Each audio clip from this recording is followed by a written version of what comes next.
പ്രധാനമന്ത്രി ഓഗസ്റ്റ് 9 വയനാട്ടിലെത്തുന്നു.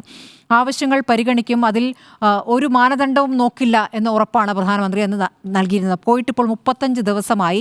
മാനദണ്ഡം നോക്കാതെയാണെങ്കിൽ ഇപ്പോൾ ഒരു തുക പ്രഖ്യാപിക്കേണ്ട സമയം അതിക്രമിച്ചു കഴിഞ്ഞിരിക്കുന്നു എന്നുള്ളതാണ്.